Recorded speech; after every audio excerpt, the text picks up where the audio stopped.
Hello students, तो आज के इस वीडियो में आज मैं कक्षा 11वीं वाले विद्यार्थियों को टेस्ट पेपर 2 को दिखाने वाला हूं। इस टेस्ट पेपर 2 में जितने भी प्रश्न हैं वो काफ़ी इम्पोर्टेंट प्रश्न हैं। सभी प्रश्नों को प्रश्नावली से ढूंढ के और छाँट के इसमें ऐड किया गया है।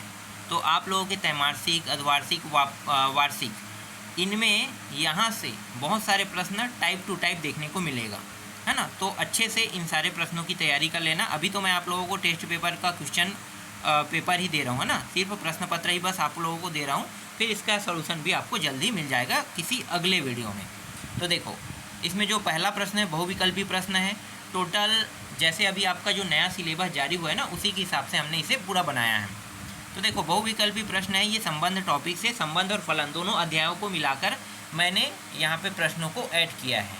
ठीक है, जो नया सिलेबस आया है उसमें संबंध फलन को एक ही के तौर पे दिखाया गया है। जैसे आप दूसरे बुक का उपयोग करते हो, जैसे कि एक बुक आपका नवबोध है, एक बुक प्रबोध का है ना। तो अलग अलग बुक है, तो बुकों में ये जो अध्याय है वो अलग अलग तरीके से देखने को मिलेगा। प्रबोध में अलग अलग खंड में देखने को मिलेगा और नवबोध में एक में देखने को मिल सकता है, या फिर अ और ब करके देखने को मिलेगा, लेकिन अध्याय जो है वो दोनों एक ही है। तो इसीलिए यहाँ पे मैंने दोनों अध्यायों को एक कर दिया है और एक करने के बाद आप लोगों के लिए प्रश्न पत्र जो है वो सेट किया है।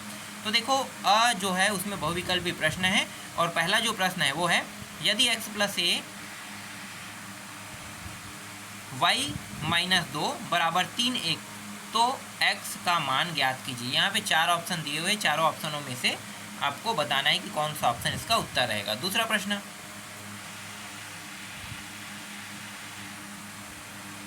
यदि a बराबर ए बी और बी बराबर बी के अंदर 3 अवयव ए बी 1 2 3, तो निम्न का मान ज्ञात कीजिए। और ज्ञात कैसे करना है, ए गुणित बी करके ज्ञात करना। ठीक है, यहाँ पे दिया है तो गुणा करना है ए और बी का, फिर जो आएगा यहाँ पे देखो, यहाँ पे उत्तर के रूप में लगा हुआ है। तो इनमें से जो भी ऑप्शन रहेगा यही उत्तर रहेगा। ठीक है, तीसरा प्रश्न देखो, यदि ए बराबर 3 अवयव है, 1 से लेके 3, बी में 2 अवयव है, सी में 3 अवयव है, तो करना क्या है, इस तरीके से करना है। ठीक है, पहले बी यूनियन सी करना है, फिर ए का गुणा कर देना है। क्लियर, जो भी आएगा उत्तर रहेगा, है ना।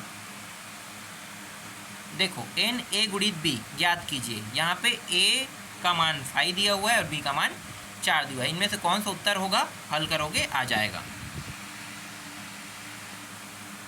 पांचवा प्रश्न, मान लो ए के 2 अवयव, बी के 2 अवयव है। ए बी में संबंध कि कुल संख्या ज्ञात कीजिए। देखो, कुल संख्या ज्ञात करना है, बहुत आसान प्रश्न है। इसके बाद छठवां, प्रांत और परिसर। तो देखो, r बराबर ये पूरा मान दिया हुआ है ना। अब यहाँ से आपको क्या ज्ञात करना है भाई, x और y के मान ज्ञात करने हैं। ठीक है, x का मान क्या होगा, y का मान क्या होगा। जब दोनों का मान निकल जाएगा फिर प्रांत और परिसर ज्ञात करके, मतलब प्रांत और परिसर को बताना है। ठीक है, अगला देखो, ये है आपका 7वां प्रश्न। इनमें से कौन फलन है, सिर्फ फलन है उसको बताना है। ठीक है, यहाँ पे देखो ए बी सी और जो डी है 4 ऑप्शन दिए हुए हैं। ठीक है, अगला देखो कितने प्रश्न हो गए, 7। 8वां प्रश्न, फलन यहाँ पे टी दिया है ना, फलन टी सेल्सियस तापमान का फ़ारेनहाइट तापमान टी 28 में है, तब इसका उत्तर क्या होगा, 3 चारों में से कोई एक इसका उत्तर रहेगा। 9वां प्रश्न, एफ एक्स बराबर 2x प्लस 1 का प्रांत होगा। प्रांत बताना है। ठीक है, 4 ऑप्शनों में से एक इसमें कोई एक उत्तर होगा। फिर 10वां है, यहाँ पे एफ एक्स बराबर x वर्ग प्लस 2 का परिसर, इस बार परिसर बताना है। ठीक है, अब अति लघुत्तरी प्रश्न, ऐसे एग्जाम में प्रश्न आएगा। 10 प्रश्न आपको वार्षिक पेपर में बहुविकल्पी देखने को मिलेगा, जिसे हम वस्तुनिष्ठ प्रश्न कहते हैं। फिर अति लघुत्तरी प्रश्न 5 प्रश्न जो 1-1 नंबर के आएगा। फिर 2 से लेके 21 तक के टोटल प्रश्न आपको देखने को मिलेगा, है ना। तो अभी मैं 21 तक नहीं दे रहा हूँ, जितना इंपॉर्टेंट है, मतलब जितना हो सकता है उसमें प्रश्न उतना ही दे रहा हूँ। सारे प्रश्नों को आपको बना के देखना है, पहले स्वयं ट्राई करना, फिर बाद में मैं इनका उत्तर दे दूँगा। देखो, पहला प्रश्न एफ एक्स दिया हुआ है, ये मान दिया है, ज्ञात क्या करना है, परिसर ज्ञात कीजिए कह रहा है इस फलन से। यहाँ पे ये मान दिया है, इन दोनों को क्या करना है, जोड़ने के लिए कह रहा है। ठीक है, ये वाला देखो तीसरा प्रश्न, इन दोनों में गुणा करने के लिए कह है। यहाँ पे क्या करना है, परास ज्ञात करना है इसका। ठीक है, फिर यहाँ पे प्रांत और परिसर दोनों ज्ञात करना है। दूसरा प्रश्न देखो, ए बी के मान दिए हुए हैं, क्रमिक युग्म ज्ञात कीजिए। ए प्लस बी दोनों के अगर जोड़ेंगे तो 5 आना चाहिए कह रहा है। ठीक है।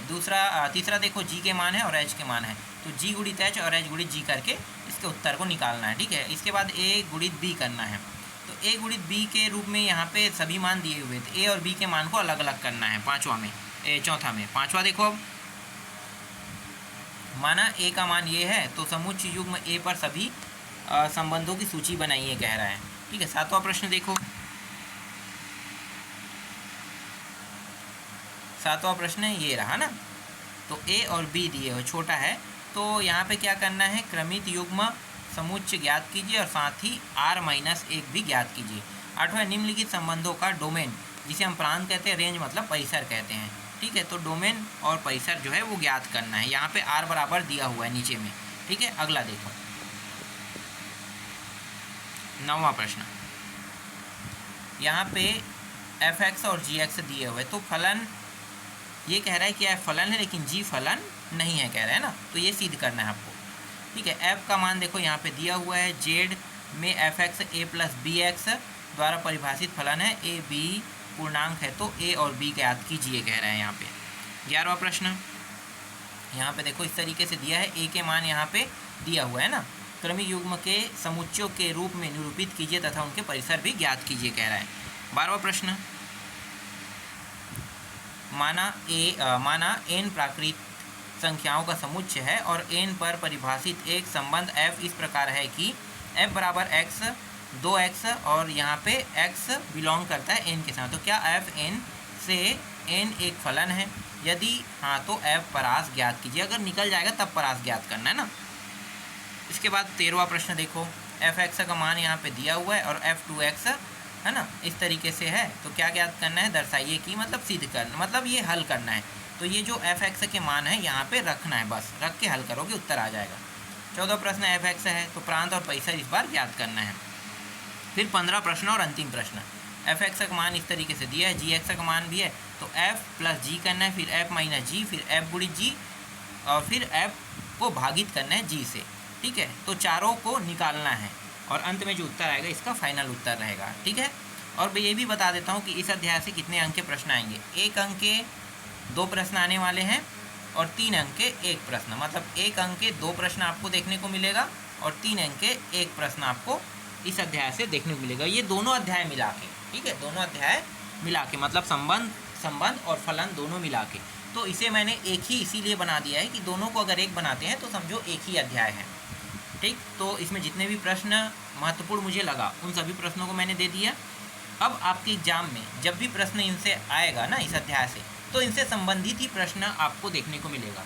अगर सभी प्रश्नों को बना लेते हो, सभी प्रश्नों को बनाने के तरीके अगर आपको याद है, तो आसानी से इस अध्याय से जो भी प्रश्न आए वो आसानी से आप लोगों से बन जाएगा।